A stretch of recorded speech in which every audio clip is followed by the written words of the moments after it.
अभिवादन। आज हम गूगल एनालिटिक्स की दुनिया की गहराइयों में उतर रहे हैं। हमारे सामने है रॉयल रिसर्च का एक खास लेख, गूगल एनालिटिक्स, अंतर्दृष्टि से व्यावसायिक सफलता तक। ये वो टूल है मतलब जिससे वेबसाइट और ऐप की परफॉर्मेंस नापते हैं। सोचिए, वेबसाइट पर कौन आ रहा है, कहाँ क्लिक कर रहा है, क्या खरीद रहा है, ये सब ये समझने के लिए कि लोग ऑनलाइन दुनिया में असल में करते क्या है। तो आज का हमारा मकसद ये समझना कि गूगल एनालिटिक्स और खासकर ये जो नया GA4 आया है, ये कैसे काम करता है, क्यों बिजनेस के लिए इतना ज़रूरी है, और जैसे ये रॉयल रिसर्च का लेख कहता है, कैसे ये सिर्फ डेटा नहीं बल्कि सफलता की सीढ़ी बन सकता है। चलिए इसको खोलते हैं ज़रा। बिल्कुल। और देखिए, ये सिर्फ कोई टेक्निकल ज्ञान की बात नहीं है। हमें ये समझना है कि डिजिटल स्पेस में लोग सोचते कैसे हैं, उनका बर्ताव कैसा होता है। और हाँ, आपने सही कहा, GA4 का जो ये नया इवेंट आधारित मॉडल है ना, वो इसे बहुत पावरफुल बनाता है।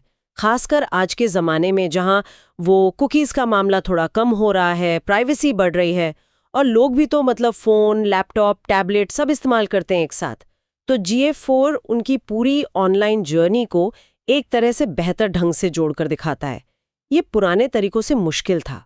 तो चलिए शुरू करते हैं एकदम बेसिक सवाल से। आखिर ये गूगल एनालिटिक्स है क्या?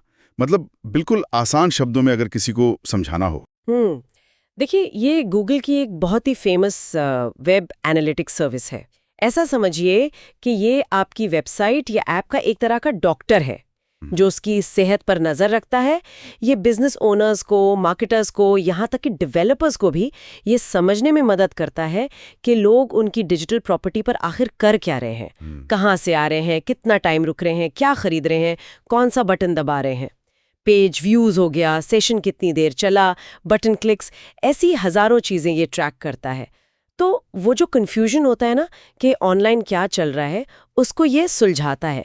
संक्षेप में कहूँ तो ये बहुत सारे डेटा को ऐसी इन्फॉर्मेशन में बदलता है जिससे आप कुछ कर सकें, कोई एक्शन ले सकें। और आज के टाइम में मतलब 2025 में जहां डेटा तो हर जगह से आ रहा है, वेबसाइट, ऐप, स्मार्ट वॉच, शायद फ्रिज से भी आ रहा हो, तो ऐसे में इस टूल की जरूरत और क्यों बढ़ गई है?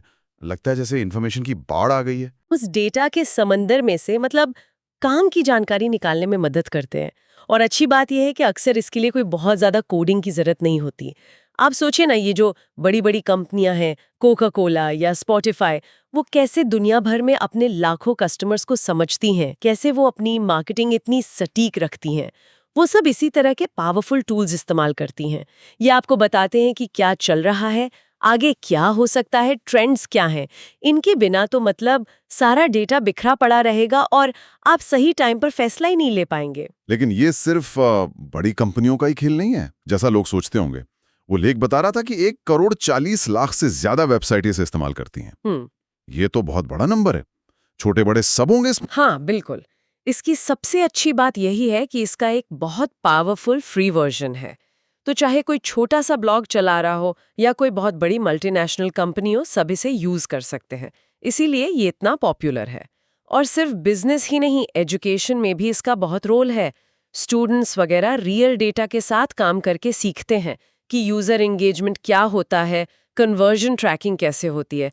तो ये डेटा लिटरेसी मतलब डेटा को समझने की काबिलियत, उसको भी बढ़ावा देता है। ठीक है, तो ये क्या है और क्यों जरूरी है, ये कुछ कुछ समझ आया। अब आते हैं इसके काम करने के तरीके पर। इसके अंदर क्या क्या मेन पार्ट्स हैं, ये डेटा लाता कैसे है, उसे ऑर्गेनाइज कैसे करता है। जैसे किसी मशीन के पुर्जे होते हैं ना। हाँ, इसे एक सिस्टम की तरह समझ सकते हैं जिसके कई हिस्से हैं जो मिलकर काम करते हैं। सबसे बेसिक यूनिट है प्रॉपर्टी।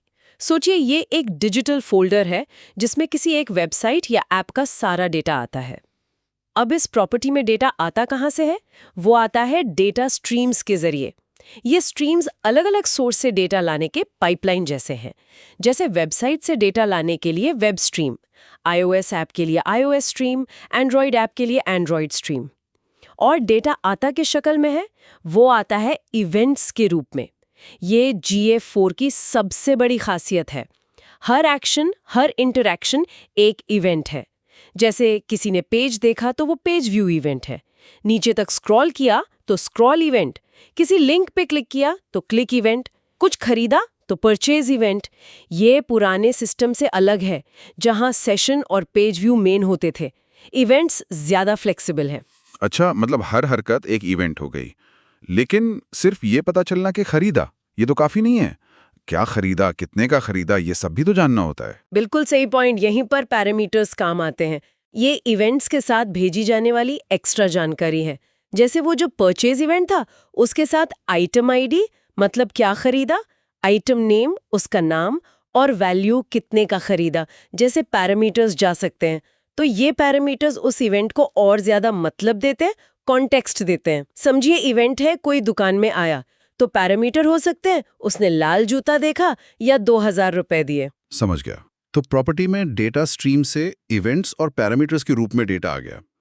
अब इसे हम देखते कैसे हैं? मतलब हमें कैसे पता चलता है कि क्या हो रहा है? हाँ, तो इसके लिए GA4 में कई टूल्स हैं। सबसे पहले तो है स्टैंडर्ड रिपोर्ट्स। ये रेडीमेड डैशबोर्ड्स और चार्ट्स होते हैं। ये आपको मोटी मोटी जानकारी देते हैं, जैसे लोग कहाँ से आ रहे हैं, एक्विजिशन, साइट पर क्या कर रहे हैं, एंगेजमेंट, पैसा कमा रहे हैं या नहीं, मोनेटाइजेशन, और लोग वापस आ रहे हैं या नहीं, रिटेंशन। लेकिन अगर आपको और डीप में जाना है, खुद से कुछ एनालाइज करना है, तो उसके लिए है एक्सप्लोरेशंस सेक्शन। यहाँ आप कस्टम रिपोर्ट्स बना सकती हैं, फनल एनालिसिस कर सकती हैं, मतलब लोग खरीदारी का रास्ता कैसे पूरा करते हैं, कहाँ अटक जाते हैं, पाथ एनालिसिस, मतलब लोग साइट पर एक पेज से दूसरे पेज कैसे जाते हैं, ये सब यहाँ होता है। आप यूजर्स को ग्रुप्स में भी बांट सकती हैं, जिन्हें ऑडियंस कहते हैं, जैसे पिछले 7 दिन में खरीदने वाले या सिर्फ ब्लॉग पढ़ने वाले। इनको फिर आप गूगल एड्स में रीमार्केटिंग के लिए यूज कर सकती हैं।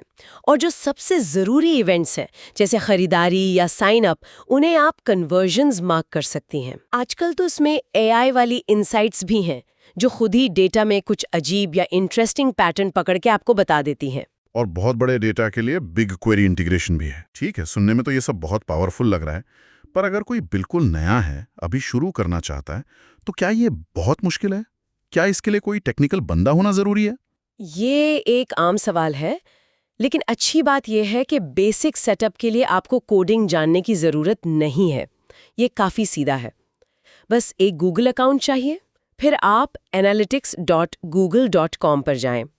वहाँ एक नया अकाउंट बनाएं अगर पहले से नहीं है। फिर उसके अंदर एक प्रॉपर्टी बनाएं। प्रॉपर्टी बनाते टाइम कुछ बेसिक डिटेल्स देनी होती हैं, जैसे नाम, रिपोर्टिंग का टाइम जोन, करेंसी जैसे INR। वेबसाइट के लिए ट्रैक करना है तो एक वेब डेटा स्ट्रीम ऐड करनी होगी। यहाँ अपनी वेबसाइट का URL डालना है, स्ट्रीम को कोई नाम देना है। और एक ज़रूरी सेटिंग है एनहांस्ड मेजरमेंट। इसे ऑन रखना चाहिए, क्योंकि ये अपने आप ही कई कॉमन चीज़ें ट्रैक करने लगता है। पेज व्यू, स्क्रॉल, बाहर जाने वाले लिंक्स पर क्लिक, साइट सर्च, वीडियो देखना, फाइल डाउनलोड करना। इसके लिए आपको अलग से कुछ नहीं करना पड़ता। अच्छा, तो ये एनहांस्ड मेजरमेंट काफ़ी काम आसान कर देता है। फिर सेटअप पूरा करने पर एक मेजरमेंट ID मिलती है ना, G से शुरू होती है जो, उसका क्या करना है? कर सके इसके कुछ तरीके हैं। पहला, सबसे सीधा, GA4 आपको एक कोड देगा GTAG.js। उसे कॉपी करके अपनी वेबसाइट के हर पेज के हेड सेक्शन में पेस्ट कर दें। दूसरा, जो ज़्यादा अच्छा तरीका माना जाता है, वो है गूगल टैग मैनेजर GTM का इस्तेमाल करना। GTM एक अलग टूल है, उससे आप वेबसाइट कोड को छेड़े बिना टैग्स मैनेज कर सकते हैं। आप GTM में GA4 टैग सेटअप करते हैं और उसमें ये मेजरमेंट ID डाल देते हैं। ये थोड़ा सीखना पड़ता है, पर आगे के लिए बहुत आसान हो जाता है। तीसरा, अगर आपकी वेबसाइट वर्डप्रेस, शॉपिफाई जैसे किसी CMS पर है, तो अक्सर उनके लिए प्लगइन्स आते हैं। उनमें बस ये ID डालनी होती है। और सेटअप ठीक हुआ या नहीं, ये आप GA4 की रियल टाइम रिपोर्ट में देख सकती हैं। अपनी वेबसाइट खोलिए, अगर रियल टाइम में विजिटर दिखने लगा, मतलब ट्रैकिंग चल रही है। और ज़्यादा डिटेल में चेक करने के लिए डीबग व्यू भी होता है। मोबाइल ऐप्स का सेटअप थोड़ा अलग है, उसमें फायरबेस SDK यूज होता है। और ये डेटा सिर्फ वेबसाइट या ऐप से ही आता है या कहीं और से भी ला सकते हैं? मान लीजिए मेरे पास दुकान का डेटा है, उसे जोड़ना हो तो? हाँ, ये अच्छा सवाल है। मेन सोर्स तो वेबसाइट का टैग और ऐप का SDK ही है। लेकिन GA4 सिर्फ ऑनलाइन तक ही सीमित नहीं है। आप ऑफलाइन डेटा भी ला सकते हैं। इसके लिए 2 मेन तरीके हैं।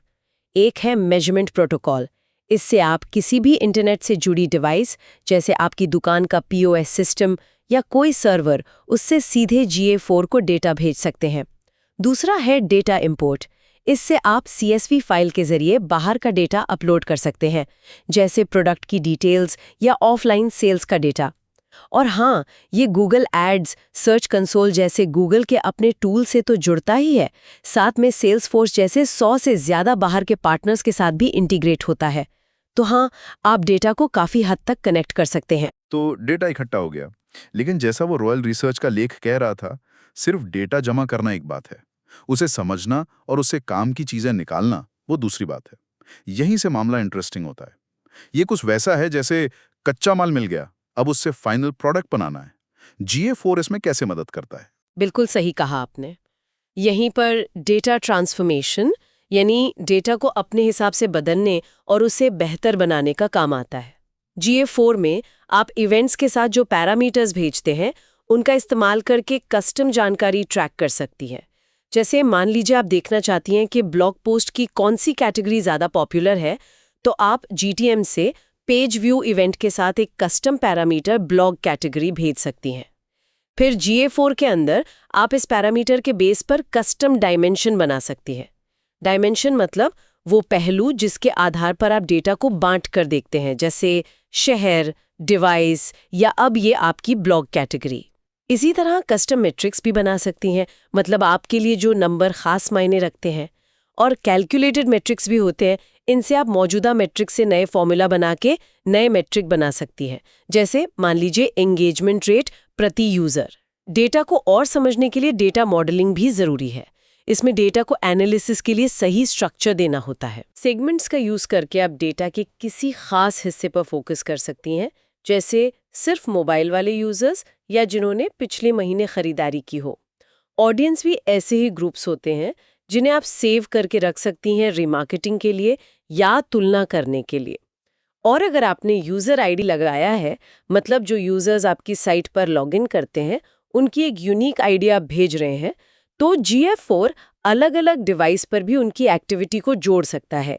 इससे आपको एक यूजर की पूरी कहानी ज्यादा सही से पता चलती है। और ये सब जो डेटा तैयार हुआ, बदला गया, मॉडलिंग हुई, ये आखिर दिखता कैसा है? क्या ये बस बोरिंग सी नंबर्स की लिस्ट होती है? नहीं, बिल्कुल नहीं। डेटा को आसान बनाने के लिए GA4 विजुअलाइजेशन पर बहुत फोकस करता है, मतलब चार्ट्स, ग्राफ्स वगैरह। आपको हर तरह के चार्ट्स मिलेंगे, line chart, bar chart, pie chart, table, scatter plot, नक्शे भी। जो स्टैंडर्ड रिपोर्ट्स हैं, उनमें ये सब पहले से बने होते हैं। एक्विजिशन रिपोर्ट में दिखेगा लोग कहाँ से आ रहे हैं, एंगेजमेंट में दिखेगा कौन से पेज पॉपुलर हैं, मोनेटाइजेशन में सेल्स का डेटा, रिटेंशन में लोग वापस आ रहे हैं या नहीं। लेकिन असली मजा तो एक्सप्लोरेशन सेक्शन में है।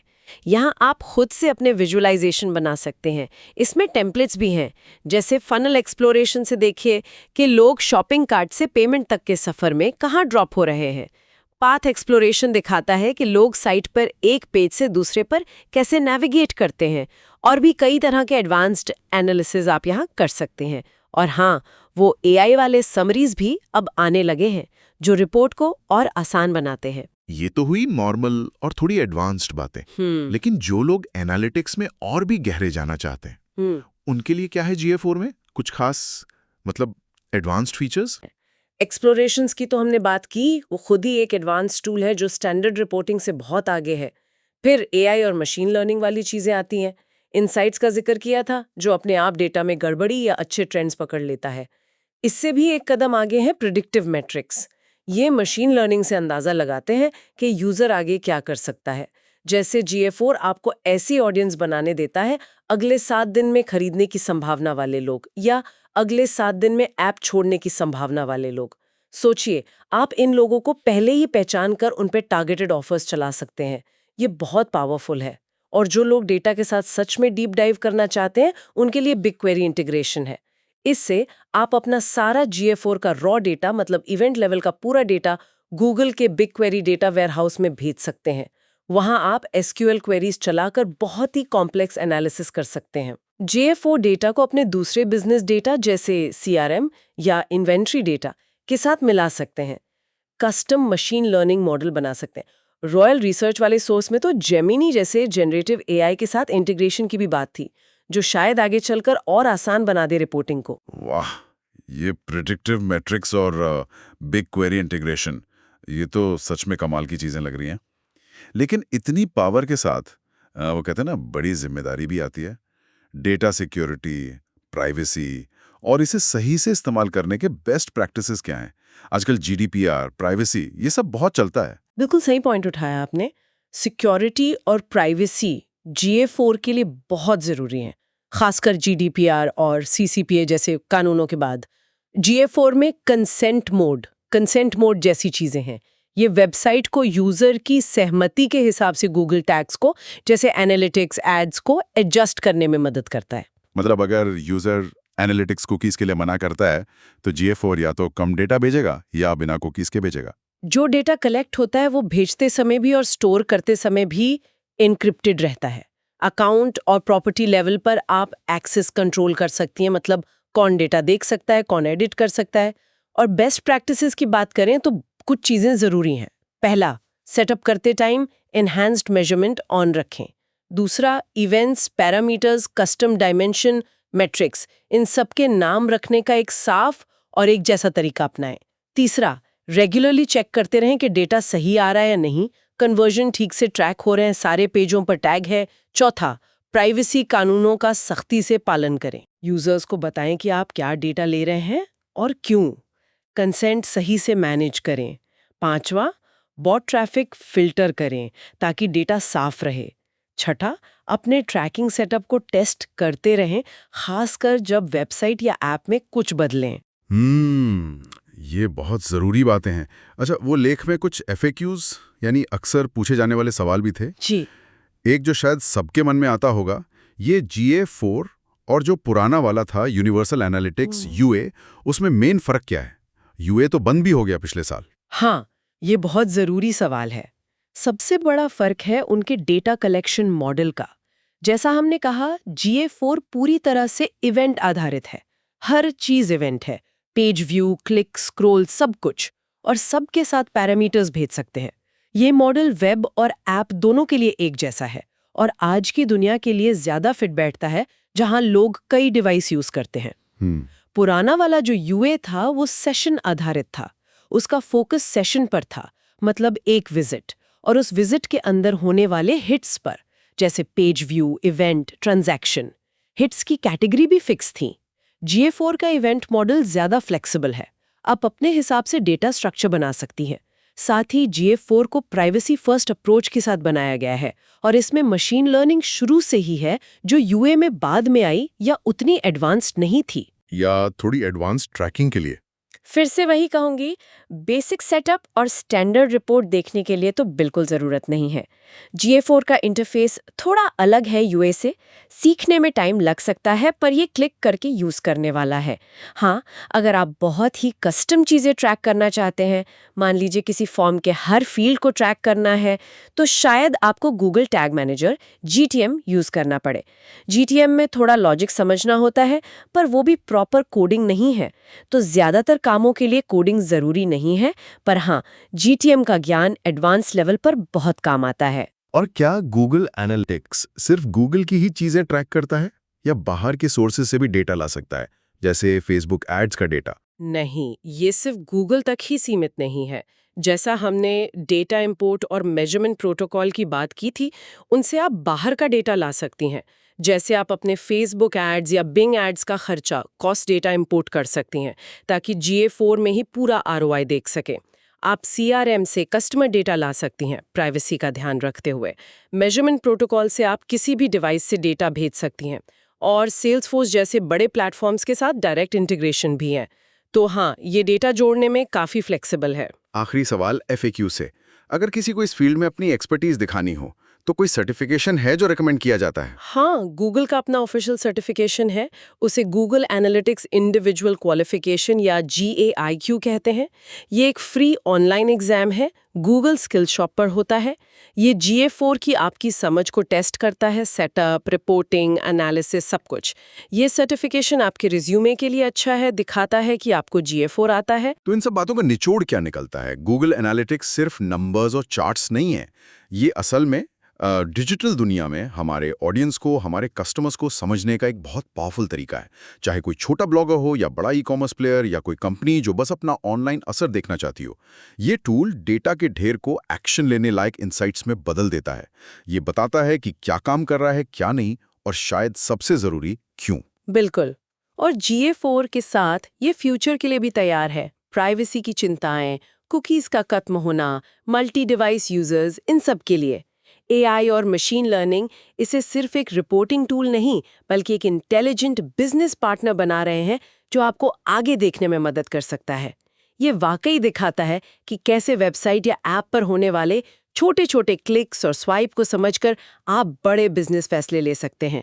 जैसा वो रॉयल रिसर्च का लेख कहता है, अंतर्दृष्टि से सफलता तक का सफर। आज की इस गहरी बातचीत से गूगल एनालिटिक्स की तस्वीर वाकई काफी साफ हुई है। ये ऑनलाइन दुनिया को नापने, समझने और बेहतर बनाने का एक जबरदस्त टूल है। और हाँ, एक सवाल मैं सोचने के लिए छोड़ना चाहूंगी। जैसे जैसे ये एनालिटिक्स टूल AI के साथ और स्मार्ट होते जा रहे हैं, जो खुद ही इंसाइट्स और भविष्यवाणियां दे रहे हैं, तो डेटा को समझने में हम इंसानों की समझ, हमारे अनुभव, हमारी क्रिटिकल सोच का क्या रोल रह जाएगा? क्या हम सिर्फ वही देखेंगे जो मशीन हमें दिखाएगी, या हम वो गहरे मतलब, वो क्यों वाले सवाल पूछते रहेंगे जिनका जवाब शायद सिर्फ डेटा में नहीं होता? डेटा कहानी का एक हिस्सा बताता है, लेकिन पूरी कहानी समझने के लिए शायद इंसानी दिमाग हमेशा जरूरी रहेगा।